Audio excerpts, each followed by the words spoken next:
ज्ञान को देने के लिए परमात्मा स्वयं आते हैं। जब हम यहाँ दुखी देखें उस परमात्मा, क्योंकि जिसके बच्चे बेटा बेटी दुखी हो जाते हैं वो माता पिता चैन से नहीं रह सकते। पार ना बसावे वो अलग बात है, लेकिन रो तो सकते ही हैं। तो इसी प्रकार वो पिता हमारे लिए रो रहा है कि ये कहाँ फंस गए जाके इस नकली के, ये भगवान है, हाहाकार मचा हुआ है, एक वर्ष वर्षा ना कर परम पिता, या मर जा सारे तड़प के। तो पुण्यात्माओं, ऐसे लोक में हम रह रहे हैं और निश्चिंत, क्योंकि हमें पता नहीं कि कोई और स्थान भी है जहाँ हम जा सकते हैं और वहाँ जाने की विधि कौन सी है। तो जब तक हम ये ज्ञान प्राप्त नहीं करेंगे कि कौन भगवान है, कहाँ से हम आए हैं, या क्यों मर और जन्म रहे हैं, एक सेकंड का कोई किसी को विश्वास नहीं, क्या बिजली गिर जा किसी ऐसे बसे बसाए घर पे, और बाकी के अपने आप को सुरक्षित समझते हैं। तो बाकी जो शेष सुरक्षित समझते हैं उन्होंने अपना क्या प्रोटेक्शन कर रखा है जो उन्होंने नहीं कर रखा था। तो वो प्रोटेक्शन भी दास बताएगा आपको कि कौन सा प्रोटेक्शन करने से आप पर ये घटनाएं नहीं घटेंगी। लेकिन यहाँ रह जाना भी मूर्खता ही होगी। फिर अब वो समय आ गया है कि हम उस लोक को जा सकते हैं जहाँ से हम बिछड़े हुए हैं, जहाँ हमें सब सुविधाएं उपलब्ध हैं, और वो लोक है सनातन परम धाम, यानी सतलोक, सचखंड। वहाँ जा करके हम सुखी हो सकते हैं। तो जो प्रसंग चला है कि हम अलग अलग बना दिए इस काल ने, ये अब कलयुग में ही क्यों बनाए, पिछला इतिहास देख लो, कोई अलग मजहब था ही नहीं। जब परमात्मा को पता लग गया कि ये घने दुखी हो गए मेरे बच्चे, अब वो यहाँ इसलिए आना पड़ा क्योंकि यहाँ काल भगवान ने अपने तीनों पुत्रों रजगुण ब्रह्मा, सतगुण विष्णु, तमगुण शिव जी के अंदर एक एक गुण बना के युक्त कर दिए। जैसे मिर्च होती है, मिर्च उस गुण युक्त है, और जब मिर्च का छौंक लगता है रसोई में, किचन में, तो वहां से उसकी निर्गुण यानी निराकार इफेक्ट दूसरे कक्षों में भी होता है, दूसरे कमरों में बैठे हुए सदस्यों को भी होता है, और छींकें आनी शुरू हो जाती हैं। ना चाहते हुए भी, रोकने से भी नहीं रुकती, वो छींकें अपने आप आनी शुरू हो जाती हैं। इसी प्रकार इस काल भगवान ने अपने तीनों पुत्रों को एक एक गुणयुक्त बना दिया। इनकी अलग से राजधानी ऊपर बना रखी है इस ब्रह्मांड में, वहाँ ये रहते हैं, लेकिन वहाँ से इनकी जो तरंग है वो हमें यहाँ आकर प्रभावित रखती है। तो जिस कारण से हम परमात्मा को भूल गए। बच्चा जब तक गर्भ में रहता है वहाँ इसके ऊपर तीन गुणों का प्रभाव नहीं रहता, और जो ही ये माँ के शरीर से, पेट से बाहर आता है, आते ये तीनों गुण ऑटोमेटिकली प्रभाव कर देते हैं, अचेत हो जाता है। इसको नए सिरे से समझाया जाता है, तू कौन है, ये तेरा पिता कौन है, तेरी माँ कौन है, तेरा भाई कौन है। इस तरह की पढ़ाई पढ़ा के काम चलाओ, इसको तैयार करते हैं। फिर परमेश्वर आते हैं स्वयं उस तत्व ज्ञान को प्रदान करने के लिए, और हमें ये बताने के लिए कि तुम यहाँ के वासी नहीं हो, तुम यहाँ काल के भयंकर लोक में रह रहे हो। तो पुण्यात्माओं, ये ज्ञान परमात्मा सतयुग से ही बताना शुरू करते हैं, लेकिन सतयुग त्रेता द्वापर में हम परमात्मा के इस ज्ञान की तरफ ध्यान नहीं देते। कारण क्या है, तो वो कारण बाद में बताएंगे। पहले हम जिस प्रसंग पर चले हैं इसको दोबारा लेते हैं। तो परमात्मा ने देखा कि मेरे बच्चे बहुत बुरी तरह दुखी हो रहे हैं।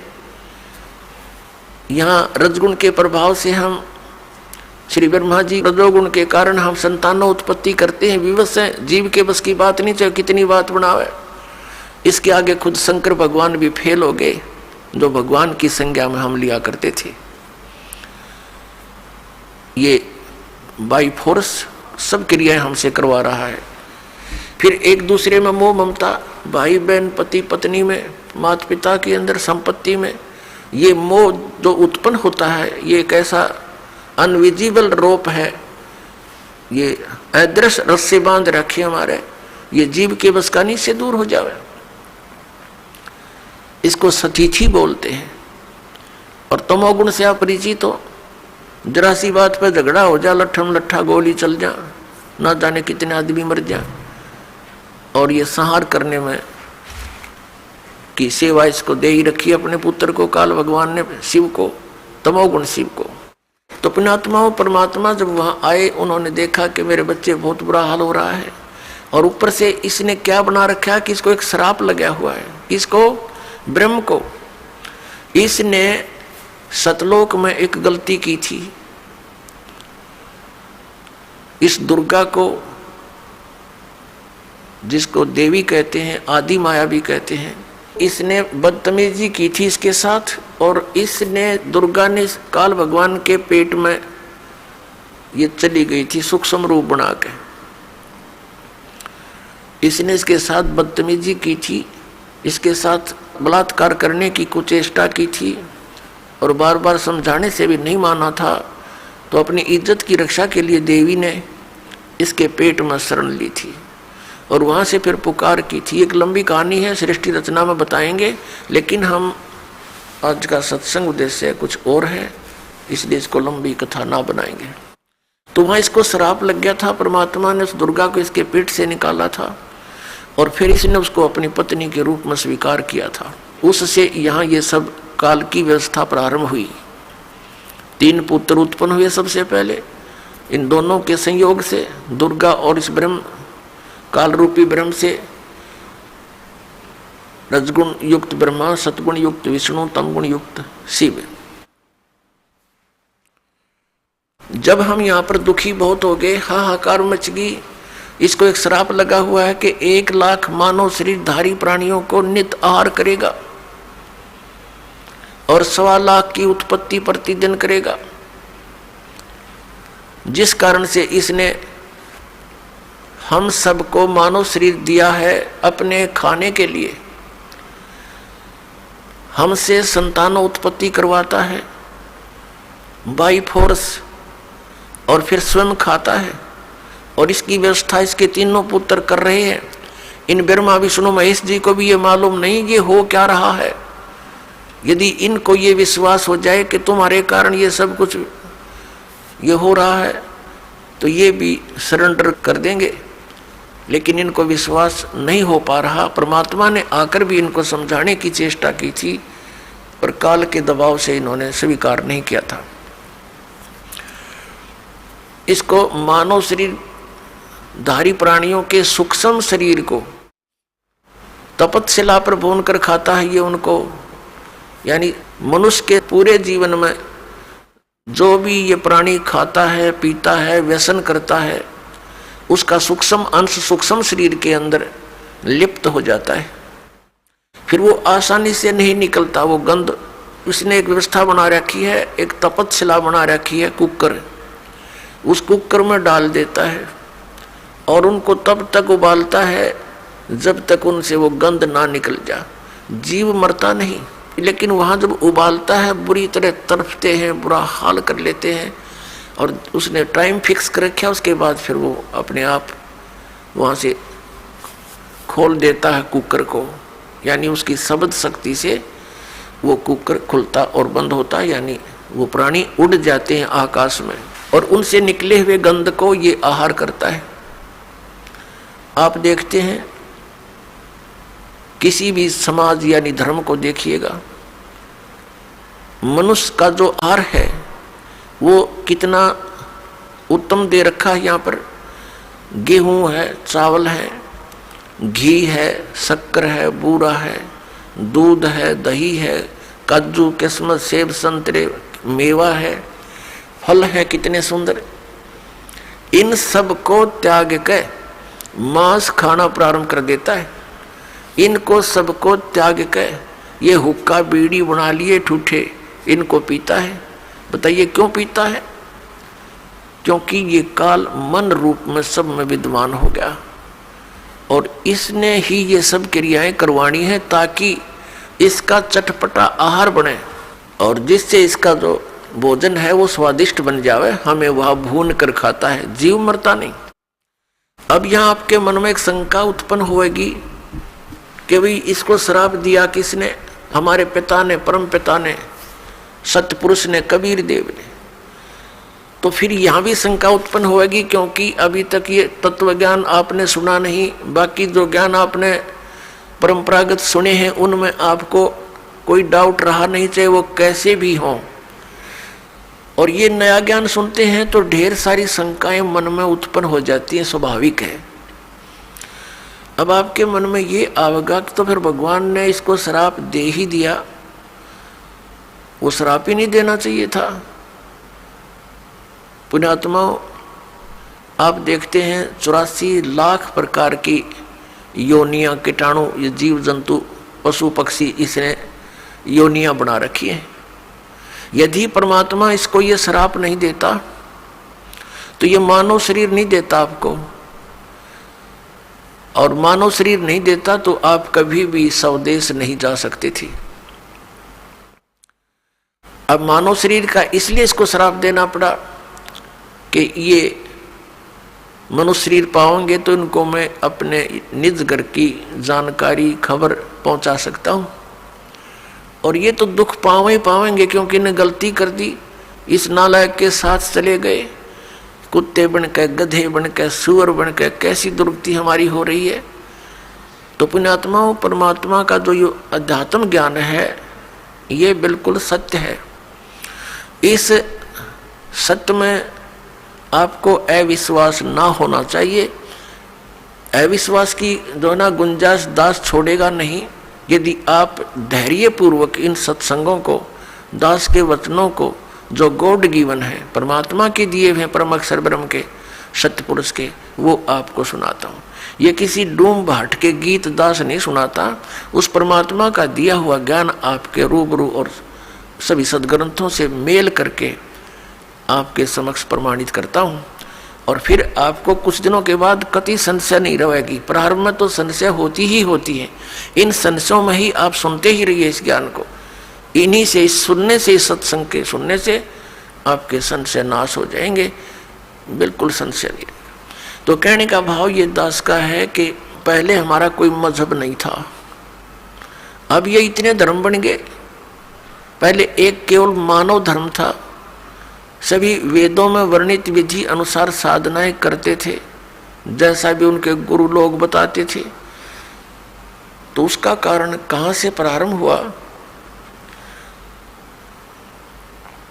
जब हम यहाँ महादुखी हुए, किसी का पुत्र मर रहा है, किसी की पुत्री विधवा हो गई है, किसी के माता पिता दोनों ही मर जाते हैं 10-10 वर्ष, 12 वर्ष के बच्चों को छोड़कर, और किसी माता पिता के सामने ही पूरा परिवार नाश को प्राप्त हो जाता है।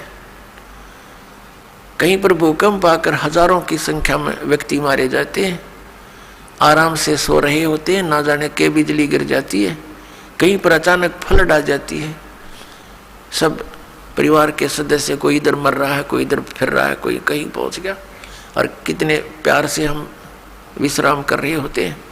तो ऐसे गंदे लोक में आकर हम शेष बचे हुए ये सोचते हैं कि हमारे ऊपर ये आपदाएं नहीं आएंगी। ये भूल है आपकी। आज तो हम रोज मौत को साथ लिए फिरते हैं, सफर हम करते हैं। 90% व्यक्ति आज सफर में रहते हैं, 80% चाहे कोई मोटरसाइकिल पे, चाहे कोई अपने किसी कारण से भी गाड़ी में। तो ये तो मौत साथ चल रही है हमारे पैरेलल। हम ऐसे लोक में रह रहे हैं। परमात्मा को दया आई कि चल इन नालायकों को फिर बता देता हूँ कि आ जाओ वापस यहाँ पर, तुम सदा सुखी हो जाओगे। अपने आत्माओं, जब परमात्मा वहाँ तपतशिला के ऊपर आया, जहाँ ये प्राणियों को भून रहा था, इसका कुकर चल रहा था, वहाँ पर जब वो परमेश्वर हमारे पास आकर खड़े हुए, हमारे पिता, वो इतने समर्थ शक्ति है, इतने शीतल भगवान है, उनको सोम की उपाधि दी जाती है। सोम माने चंद्रमा, चंद्रमा जैसे शीतल, यानी ये तो एक उदाहरण है, लेकिन वो तो बर्फ से भी शीतल है।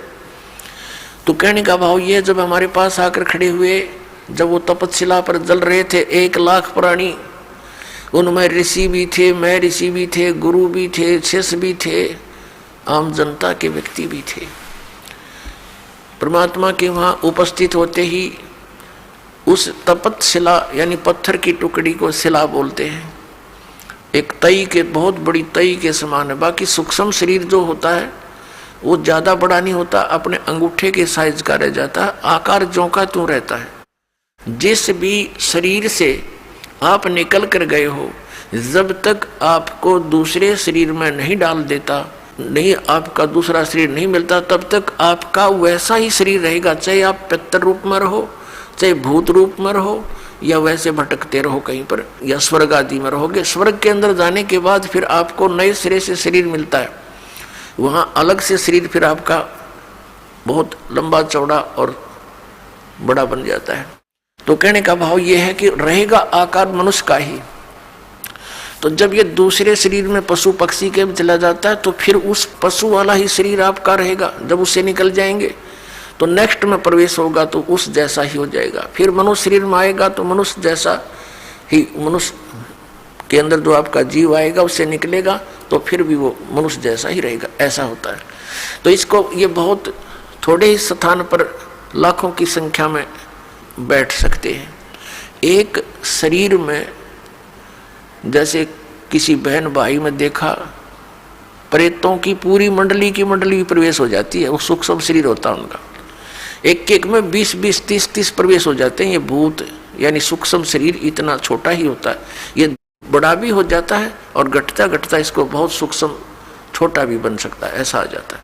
इस अंगूठे से भी छोटा बन जाता है। यानी इसमें एक ऐसा तत्व है जो सूक्ष्म ही है। अब उसका क्या आपको प्रमाण दें? जैसे जो भक्त इस दास से उपदेशी हैं, परमपिता की यथार्थ भक्ति कर रहे हैं, उनकी आंखों के सामने कुछ भक्ति के लक्षण दिखाई देते हैं। ऐसे सूक्ष्म हैं वो, तार से दिखाई देंगे, कुछ और भी बहुत सी ऐसे नजर आएंगे। वो इतने सूक्ष्म होते हैं, वो आपके भक्ति के परिणाम हैं, लक्षण हैं। आपकी कितनी भक्ति बढ़ गई है वो उसका, वो समझ लो पैमाना है। और वो इतना सूक्ष्म है कि आप जैसे बस में बैठे हो या गाड़ी में बैठे हो अपनी कार में, और शीशा बंद हो, उस ग्लास से देख रहे हो तो शीशे के बाहर भी दिखेगा आपको, यानी शीशे को भी पार कर जाता है। और अंदर देखोगे तो यहाँ निकट से निकट भी बहुत छोटा भी हो जाता है। तो इस टाइप का सूक्ष्म शरीर होता है जो यहाँ की दूरबीन सूक्ष्मदर्शी या फोटो कैमरे में नहीं आ सकता। वो सूक्ष्म ऐसा होता शरीर। तो पुण्यात्माओं, कई भक्त, कई बहन भाई चिंतित हो जाते हैं। दास बहुत बार समझाने की चेष्टा करता है, ध्यान रखा करो, एक दूसरे को बता भी दिया करो। अगर कोई इस शंका में हो कि मेरी आंखों के सामने पता नहीं क्या दिखता है, डॉक्टर के पास गया, डॉक्टर कहने लगा ऑपरेशन करवा ले, और डॉक्टरों के पास क्या है, ऑपरेशन करवा ले, वह धुंधला दिखे। धुंधला नहीं दिखता वो हम देखेंगे ऐसे जैसे कोई मच्छर सा घूम रहा है, कोई मक्खी घूम रही है, ऐसे काले काले से कुछ और तरह के भी। वो तो जैसी जिसकी भक्ति बढ़ती चली जाएगी, वो आपकी भक्ति का पैमाना जैसा अंजन आंजिए चश्मों में दिखंत, जैसी भक्ति करेगा तेरी आंखों के सामने आपको अपनी भक्ति की कमाई दिखने लग जाएगी। ये आपका एक वो होगा, भक्ति का पैमाना होगा। आपका बैंक बैलेंस समझ लो आप देख रहे हो सामने। तो वो घबरा जाते हैं, हमारे पास भी प्रार्थना करते हैं, जी ऐसा पता नहीं आंखों में क्या हो गया, मुझे तो चिंता बनी हुई है। ऐसे देखते हैं पता नहीं क्या दिखाई देता है, सोचते हैं ना देखूं फिर भी दिख जाता है। फिर उनको समझाते हैं कि ये आपकी भक्ति की कमाई दिखाई दे रही है, ये नहीं है तो आपका माइनस आपकी भक्ति, फिर भक्ति चली नहीं आपकी। इससे आपकी भक्ति संग्रह होगा, वो धन वो दिखाई दे रहा है आपको, बाहर है वो, अंदर दिखता है उसका रिफ्लेक्शन बाहर आपको, तो संतुष्ट होते हैं। तो पुण्यात्माओं, ये वो भक्ति है कि आपको आपके समक्ष दिखाई दे रही होती है, तो घबराना नहीं होता। तो प्रसंग ये आता है कि वहाँ तपतशिला के ऊपर फिर वो उनको भून रहे थे, परमात्मा आकर खड़े हो गए। वो तपतशिला तो ज्यों की तो गर्म है, बहुत ज़्यादा उसका जो है टेम्परेचर है, तापमान है, लेकिन परमात्मा के वहाँ पहुँचते ही वो उसकी जो आँच है, उसकी आँच जो है उन तपतशिला पर पड़े हुए गिरे हुए उन प्राणियों को प्रभावित नहीं कर रही थी। तो जैसे आपके सिर में दर्द होते तो आपका बोलने भी दिल ना करे, चाहे कितना प्यारा व्यक्ति बैठा हो, और जब वो दर्द ठीक हो जाए खूब बतलाओ घंटों तक, तो ऐसे उनकी वो पीड़ा खत्म होगी। तो सब बैठ गए ऐसे और देखा, उन्हें सोचा भगवान आ गया और कहा हे भगवान। उन्हें सोचा तो ये था कि यहाँ भगवान आ गया, और वो आ गया रियल भगवान, रियल गॉड आ गया वहां पर। उसने कहा, सब प्राणियों ने पूछा हे परमात्मा, हम अब यहाँ कौन से कर्म का दंड भोग रहे हैं? क्योंकि यहाँ हमने विधान का पता है कि जैसे कर्म करेगा वो भोगने पड़ेंगे। यदि पाप करोगे तो पाप भी भोगने पड़ेंगे, पुण्य करोगे तो पुण्य भी प्राप्त होंगे, या जैसा कर्म करोगे वैसा ही मिलेगा। और परम पिता परमात्मा परम अक्षर ब्रह्म सत्य पुरुष कबीर साहिब का विधान है कि यदि उनकी सत्य भक्ति करोगे तो आपके पापों का नाश कर दिया जाएगा। पाप आपको भोगने नहीं पड़ेंगे, लेकिन भविष्य में गलती ना करना, एक कंडीशन भी साथ रखी जाती है।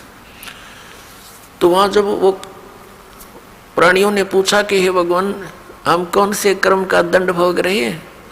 तब परमेश्वर ने कहा कि ये कर्म जिसका तुम यहाँ दंड भोग रहे हो, ये कर्म तुम्हें इस काल के लोक में नहीं किया, यो किया था सतलोक में। और वहाँ तुमने ये ऐसी गलती की थी जिस कारण से आप ये दंड भोग रहे हो। परमात्मा ने वहाँ फिर उनको पूरी तपतशिला पर वो तड़प रहे थे प्राणी, फिर एकदम शांत हुए। उनको परमेश्वर ने पूरी सृष्टि रचना सुनाई और कहा कि तुम सभी सतलोक में रहा करते थे, वहाँ कोई कष्ट नहीं था, वहाँ जन्म और मृत्यु नहीं थी, तुम्हारा परिवार था, वहाँ पर अलग अलग आपके भिन्न भिन्न वहाँ पर मकान हैं, आपके वो खाली पड़े हैं। अपने आत्माओं, यहाँ प्रत्येक व्यक्ति की ये एक नेचर है हमारी मनुष्य की कि हम कोठी बनावें तो बहुत बड़ी बनावें, बहुत बड़ी हो, आगे पार्क भी हो और झूले झाले भी डल रहे हों, यानी सब तरह की सब सुविधाएं, फुहारे छूट रहे हों, झरने बना रखे हों, तालाब बने हो नहाने धोने का। लेकिन ये हमारे से नहीं बन पाते हैं, वो अलग बात है। तो ये सब सुविधाएं आप जी को वहाँ सतलोक में है और वहाँ आपका परिवार था और पूरा का पूरा बहुत बड़े बड़े मकान आपके वहाँ पर हैं, नूर के महल हैं, नूर के बाग हैं आपके, अलग अलग प्रत्येक वहाँ हंस के परिवार का एक बहुत बड़ा लंबा चौड़ा व्यवस्था है। और वहाँ सदाबहार बाग बगीचे हैं, वहाँ पर सब अमृत आहार है, दूध और दही आदि के वहाँ सरोवर भरे रहते हैं। अपनात्मा वहाँ कोई भी पदार्थ खराब नहीं होता।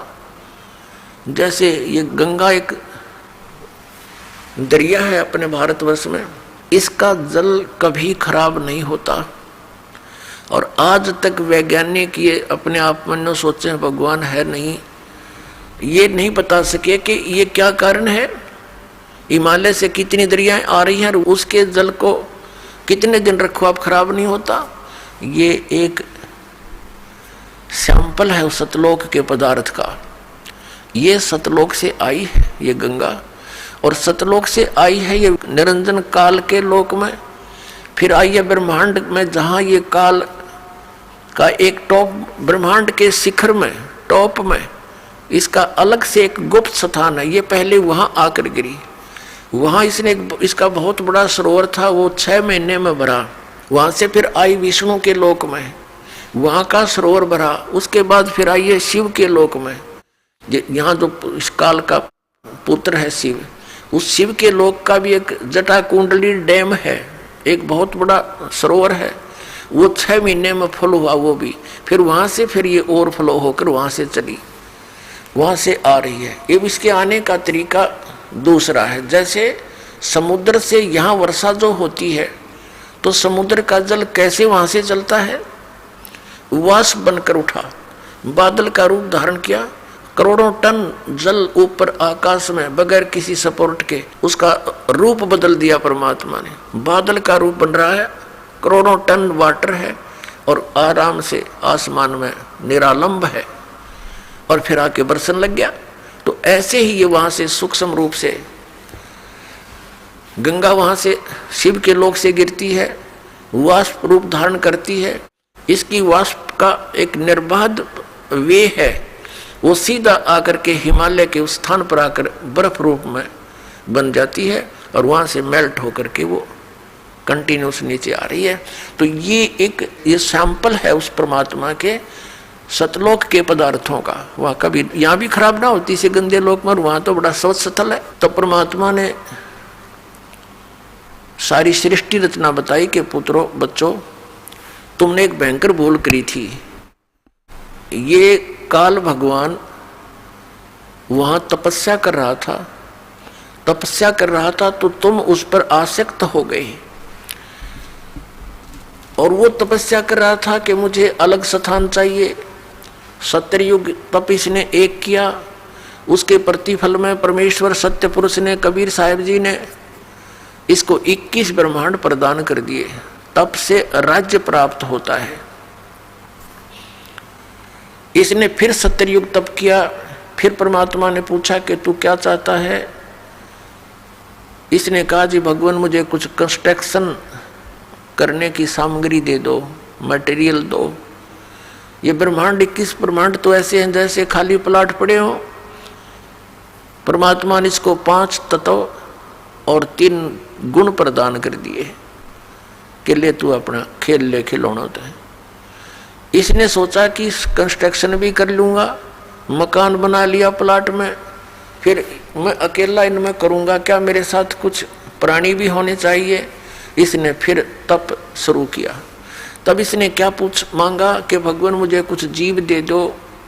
64 युग जब तप कर लिया, परमात्मा ने पूछा कि अब क्या चाहता है, 2 मांगा तुझे मैंने दे दिया। तब इसने कहा कि परमात्मा कुछ आत्माएं दे दो, मेरा अकेले का दिल नहीं लगता। तब परमेश्वर ने कहा था देखो भाई, तेरे तप के बदले में और कोई प्लाट चाहिए ले ले, लेकिन ये आत्मा मेरी अंश नहीं दूंगा, क्योंकि ये सब मेरे ही शरीर से उत्पन्न हुई है, मेरे वचन से उत्पन्न हुई है, मेरे बच्चे हैं। अपने आत्मा जिसका लागे वो जाने। जैसे इन बहनों से पूछकर देखो, पिता में भी ममता इतनी नहीं बनती बच्चों में जितनी माँ में बनती है। एक बहन को एक बच्चा हुआ, उसके ना हाथ ना पैर ना सिर, एक रसोड़ी सी, और थोड़ी देर तड़फा और खत्म हो गया। उसके लिए भी बुरी तरह रो रही है, टक्कर मार मार के, हाय मेरा बच्चा, हाय मेरा बच्चा। अब इसी प्रकार हम परमात्मा के बॉडी से निकले हैं, उसके वचन से।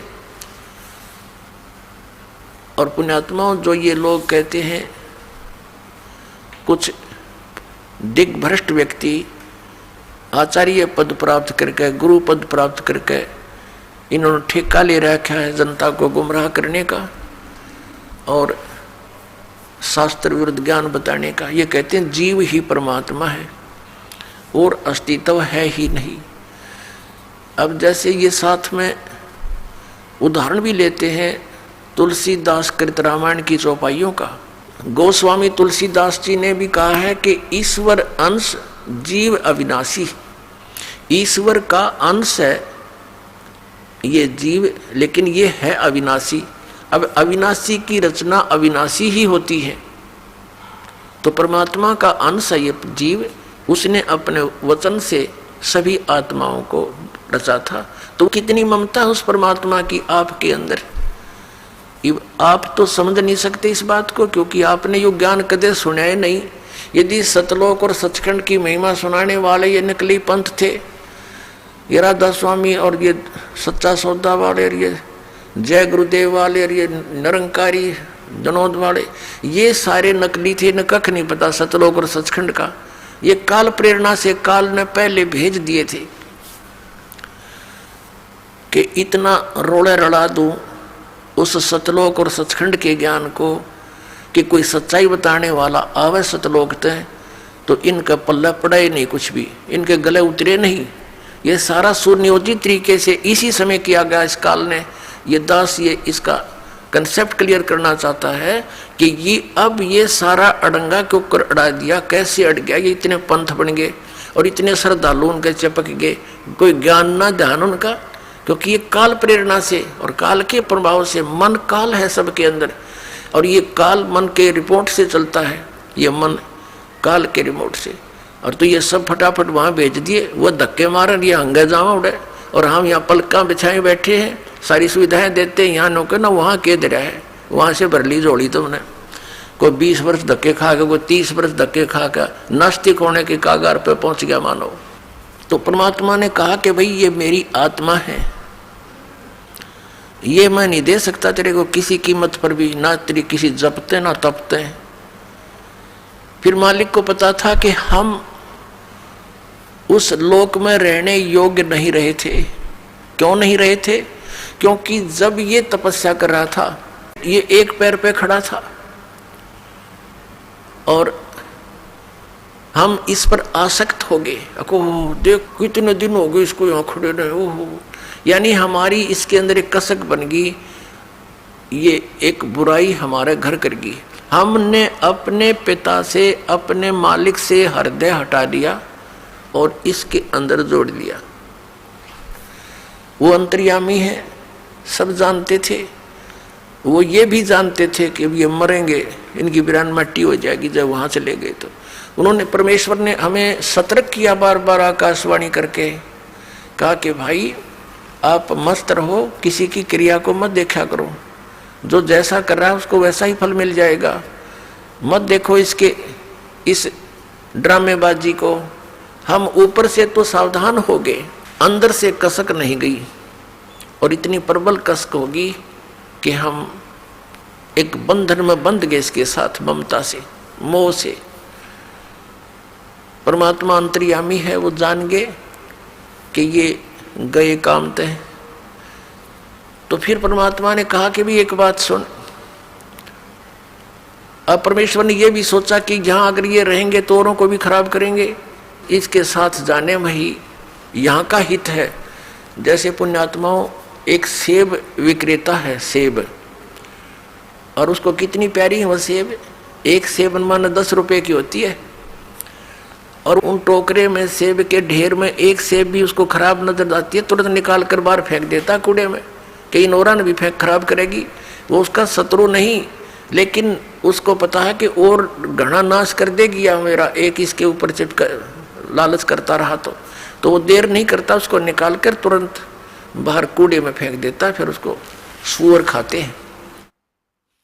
तो परमात्मा के हम कितने प्यारे थे, लेकिन हम उस सेब की तरह खराब हो गए, तो हमारा वहां से निकालना अनिवार्य हो गया था। अब क्या हुआ कि इस काल ने जब ये कहा कि भगवान मुझे कुछ आत्मा दे दो, परमात्मा ने मना कर दिया। फिर कहा कि देखो एक शर्त पर दे सकता हूं, यदि कोई सब इच्छा से तेरे साथ जाना चाहता है तो मैं भेज दूंगा, वैसे मैं नहीं भेजूंगा। परमात्मा को पता था कि ये डटे भी ना डटे, ऐसी इनका चाव चढ़ रहा है, इसके साथ जाने का चाव लगा हुआ है, उमंग है, पता नहीं क्या लुटाएंगे वहां जाके। अपने आत्माओं, यही बीमारी हमारा लगी थी जो आज विद्यमान है। ये जैसे हीरो और हीरोइन, अभिनेता अभिनेत्री अपने पेट के लिए चटक मटक करते हैं सारा दिन हैं, और ये नौजवान बालक इतने आसक्त हो जाते हैं कि वो मेरा फेवरेट हीरो है, वो मेरी फेवरेट हीरोइन है, और लेना एक न देना दो इनका। उनसे क्या मिलेगा उन फेवरेटों दिन को?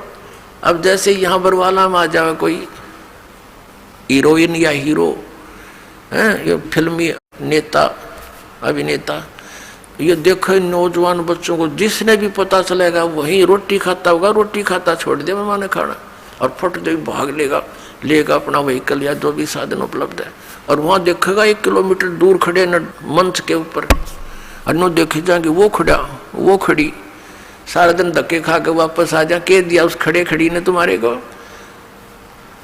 तो ये बीमारी हमारे सतलोक में लगी थी, इसके ऊपर हम आसक्त हो गए, वही एज इट इज आपके हृदय में आज भी वो वासना समाई हुई है।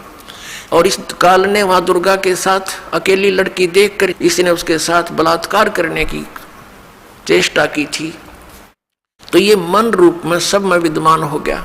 और यही दशा आज सभी प्राणियों की हो रही है कि 90% तो अवश्य इससे प्रभावित होते हैं। कुछ पुण्य आत्माएं हैं वो अपना बहुत विचार करके अपने मन को रोक लेते हैं, वो अलग बात है।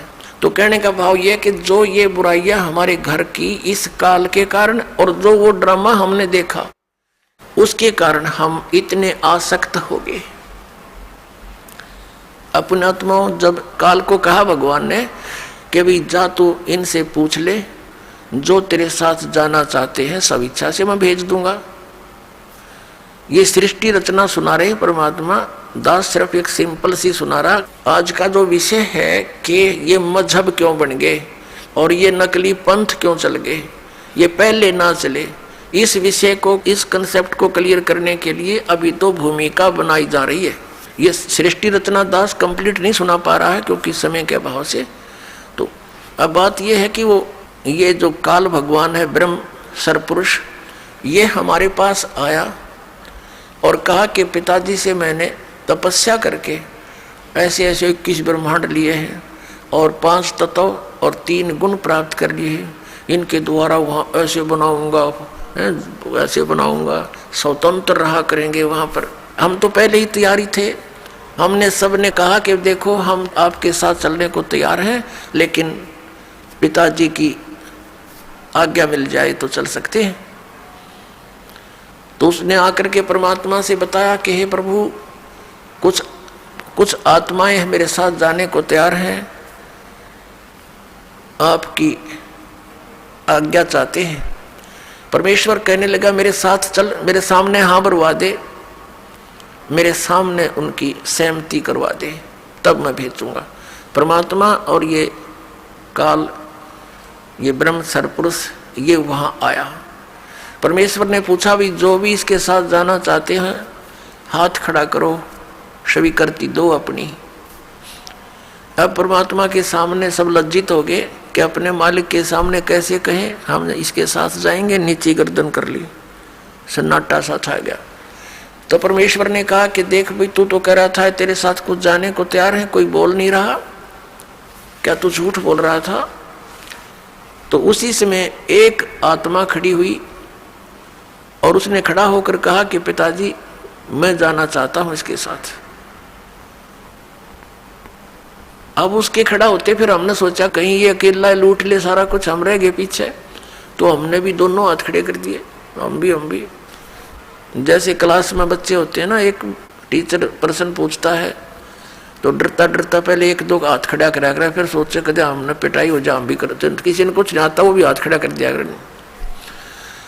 तो ऐसी दशा होगी हमारी। परमेश्वर ने कहा भी ठीक है, जो भी तेरे साथ जाने की इच्छा रखते हैं इन सब के नंबर मेरे पास हैं, आप जाओ अपने ब्रह्मांड में। ये 21 ब्रह्मांड पहले सतलोक के अंदर ही थे। जैसे दिल्ली के प्रधानमंत्री जी अपने पुत्र को कोई प्लाट दे दे बाहरी दिल्ली गांव में, यानी हरियाणा या इधर राजस्थान के बॉर्डर पे, ऐसे ये प्लाट वहां दे दिए थे इसको 21 ब्रह्मांड। ये वहां घूम रहे थे खाली।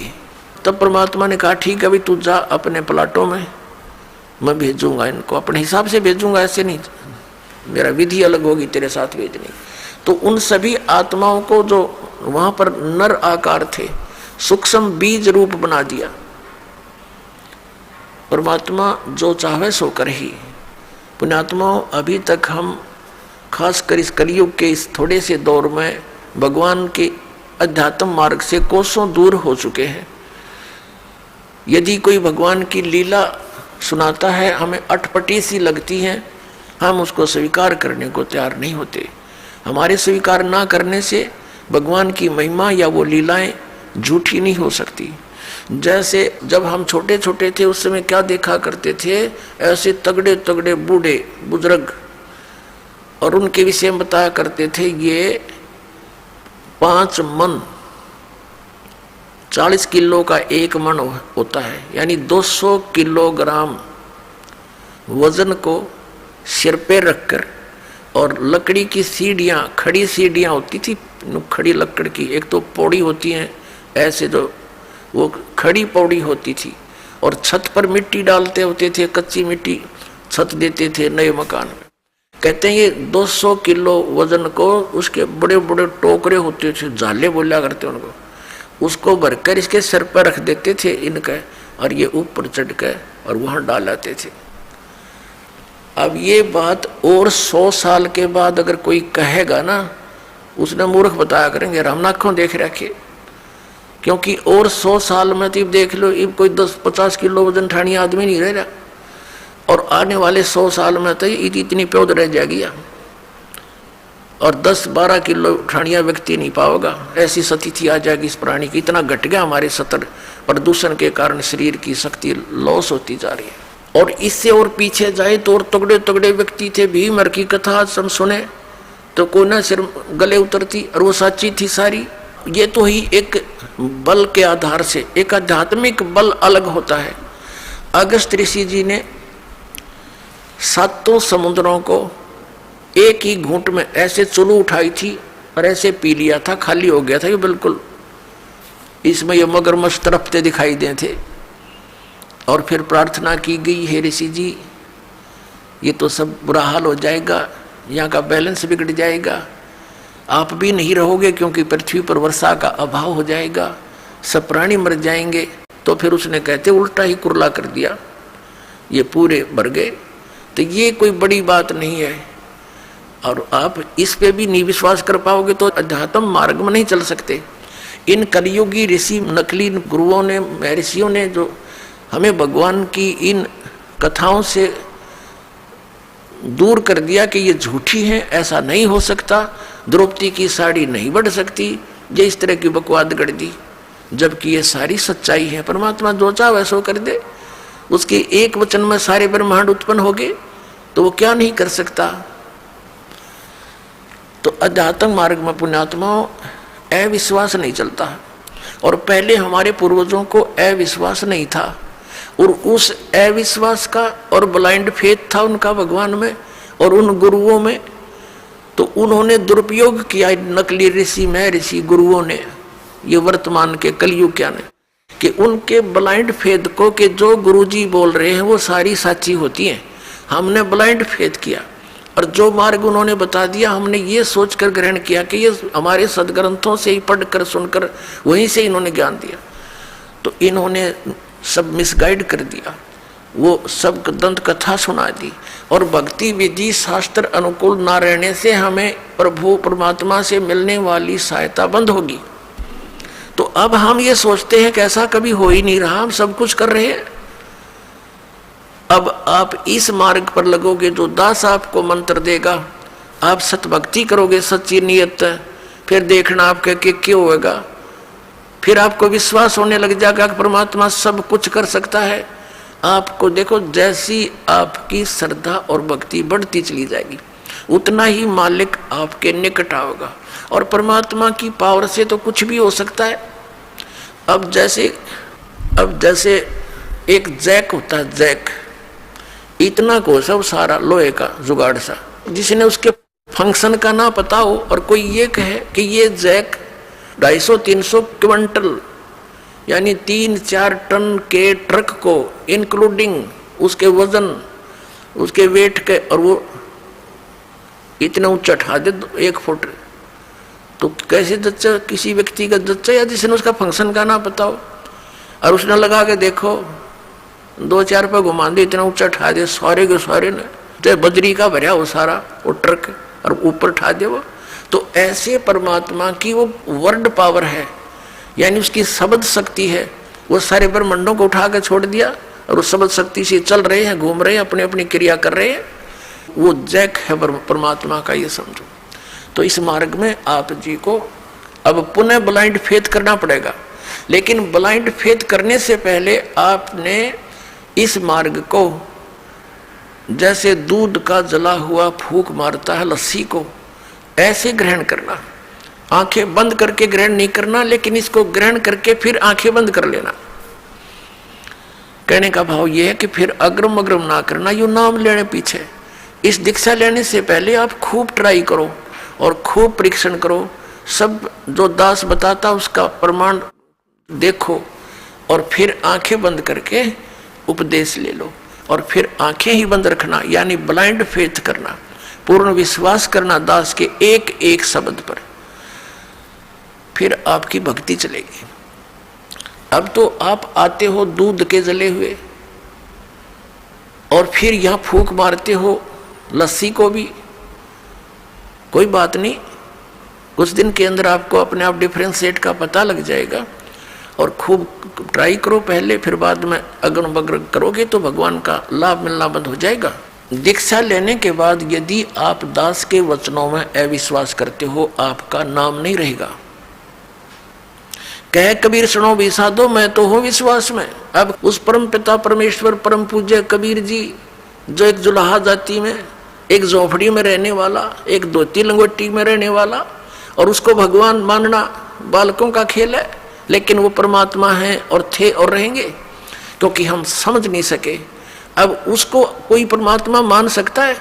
जब दास ने प्रारंभ में कहना शुरू किया तो लोग मजाक किया करते थे कि देख यो भी दानक हो गया। अरे भले हुए कृत्य, हम तो लेट हो गए, दानक कौन में, हमने तो पहले होना चाहिए था जब पता लग जाता था। कहने का भाव ये था कि धानक का अर्थ है कबीर पंथी, उस कबीर पंथ परमात्मा परमेश्वर के द्वारा दिए हुए वे ऑफ वर्शिप पे, उस रास्ते पर चलने वाले तो हमने पहले बन जाना चाहिए था। हमारे दादे परदादों ने बन जाना चाहिए था। वह भूत बने फिरे नकली संतों और पंथों, इन गुरुओं के शास्त्र विरुद्ध ज्ञान को सुन सुनकर अरीब उनके श्राद्ध निकलवावे, वह भूत बने फिरे आप खावें, क्योंकि तुम्हारे पिताजी स्वर्ग में दुखी हो रहे हैं। अरे स्वर्ग की तो हो गया जहाँ दुखी हो रहे हैं, नो का नरक में डलवा दिया उल्टी साधना करवा के, और फिर आप पेट भरें और श्राद्ध के तुम्हारे पिताजी खावें। वाह भाई वाह। तो कहने का भाव ये पुण्यात्माओं, शास्त्र विरुद्ध साधना करने से हम बहुत हानि उठा चुके हैं। उस दानक जुलाहे कबीर जी को और भगवान मानना, ये भी एक 8वां जुबा के 10वां जुबा समझ लियो, लेकिन वो भगवान है ही। हमारे ना मानने से उनकी वो प्रभुता समाप्त नहीं हो सकती, क्योंकि हम नहीं पहचान पा रहे लाल है ये, हमें विश्वास नहीं हो पा रहा, तो ये हमारी बाल बुद्धि का ही परिणाम है। लाल तो इतनी ही कीमत रखता है, वो लाल है, वो पूर्ण परमात्मा है, और वहाँ लीला करने के लिए सह शरीर आए थे, सह शरीर चले गए थे, और पूरा ज्ञान उन्होंने हमें बताया आकर के, जो दास आपको बता रहा। तो प्रसंग चल रहा है, हम उसी पर आते हैं। तो इसी प्रकार जब आप जी दीक्षा ले लेते हो, उसके बाद फिर दास जो वचन बोलता है और आपके मन में अविश्वास उत्पन्न होता है, तो आप कमजोरी में आ चुके हो, क्योंकि आप कितने दिनों से भक्ति कर रहे होगे, जब से जन्म हुआ। पवित्र हिंदू धर्म में तो शायद कोई ही व्यक्ति ऐसा होगा नास्तिक जो भगवान नहीं कहता हो या उसको नहीं मानता हो। वैसे तो मुसलमान धर्म में भी भगवान अल्लाह वो सभी मानते हैं, ईसाई धर्म में भी मानते हैं, हिंदू धर्म में भी मानते हैं। और आप कितने दिन से ज्ञान सुनते आ रहे हो, और दास जो भी ज्ञान आपको सुना रहा है, उनके एक पॉइंट को क्लियर करने के लिए 3-3, 4-4 प्रमाण देता है। और पहले आपने जो अज्ञान सुन रखा था उसका कोई सिर पैर नहीं, और आपको स्वीकार्य था। अब ये क्यों अग्रम अग्रम इतनी हो रही है आपके माइंड में, काल को ये चिंता बनी रहती है, कहीं ये इस मार्ग पर दृढ़ ना हो जा और इसका बेड़ा पार ना हो जा, तेरे हाथों से ना निकल जा। तो पुण्यात्माओं, उपदेश लेने से पहले दास ने बहुत सुविधा उपलब्ध कर रखी है। जिन दिनों में सत्संग होता, सत्संग सुन करो। फिर परमात्मा ने दया बख्श रखी है, एक पवित्र टीवी चैनल पर उसने साधना के ऊपर शाम को 8 बजे सत्संग आता है, वहाँ सुनते रहो। कहने का भाव ये है कि आप जी पहले कति कंसेप्ट क्लियर करो, जब आओ यहाँ पर और नाम लेकर फिर जो सही दृढ़ होकर आते हैं उनको कुछ चंद ही दिनों में परमात्मा के वो चमत्कार शुरू हो जाएंगे। क्योंकि कनेक्शन ले लिया बिजली का, कनेक्शन लेते ही आपके पंखे चलेंगे, सब कुछ ठीक चलेगा। यदि कनेक्शन लूज हो गया, ना पंखा चलेगा ना कोई और सुविधा उस पावर से होगी, जो पावर सत्र का काम है तो पावर से ही होगा। तो इस प्रकार आपका अगर कनेक्शन लूज रह गया, यानी आपका नाम खंडित हो गया, तो मालिक की पावर आपके घर पर या आपकी बॉडी में काम नहीं करेगी। इसके लिए परमात्मा ने बताया है कि अनंत कोटि बाजी जहां अमन रचे सकल ब्रह्मांड ही, कहे कबीर मैं क्या करूं हूं ये काल करे जीव खंड। कि मैं इतना समर्थ हूं। परमेश्वर कबीर जी कहते हैं अनंत कोट बाजी जहां मन रचे सकल ब्रह्मांड। और कबीर साहब कहते हैं, आदरणीय गरीबदास साहिब जी को कबीर साहब ने यह ज्ञान दिया था, ये वाणी गरीबदास साहिब जी की है कि कबीर साहब ये कहते हैं, गरीबदास जी उसका समर्थन कर रहे हैं कि कबीर साहब ये कहते हैं कि मैं क्या करूं, युग काल मेरे से जीवों को खंड कर लेता है, इनके नाम खंड करवा के फिर मेरी पावर वहां काम कर नहीं सकती, ये ऐसा कर देता है। तो आप इसे सावधान हो। दीक्षा लेने में देरी हो जावे कोई दिक्कत नहीं, लेकिन लेने के बाद फिर ये समझ लेना हमें भगवान मिल गया, और फिर गुरु जी को परमात्मा के तुल्य मानना पड़ेगा, तब आपकी प्रॉब्लम सोल्व होएगी। भले ही पुण्यात्मा गुरु भगवान नहीं है, ये दास क्योंकि मालिक आए थे वो तो भगवान थे ही, वो भी गुरु थे, हमने उनको भी भगवान नहीं माना, लेकिन इस दास को आपने भगवान मानकर ट्रीट करना पड़ेगा, तब आपको सफलता मिलेगी। जैसे गणित के अंदर एक प्रश्न आता है ब्याज का, ऋण का। उस ऋण के अंदर क्या होता है कि हमने मूल धन खोजना होता है, बच्चों ने मूल धन प्राप्त करना होता है, वो प्रश्न ऐसा होता है। तो उसके अंदर मानना पड़ता है, मान लीजिए मूल धन 100 रुपये, वो मूल धन 100 रुपये होता नहीं, वो तो करोड़ों की संख्या में होता है, लेकिन वो करोड़ों की संख्या की राशि वाला मूल धन हमें तभी उपलब्ध होगा जब हम 100 रुपये को मूल धन मान लेंगे। अब समझदार को संकेत बतेरा, भले ये दास भगवान नहीं है, लेकिन उस मूल धन को पाने के लिए, यानी मूल मालिक को पाने के लिए आपने गुरु जी को एज ए गॉड ट्रीट करना पड़ेगा। यूँ समझ ले कि मेरे सामने आज वो परमात्मा आ जाते हैं,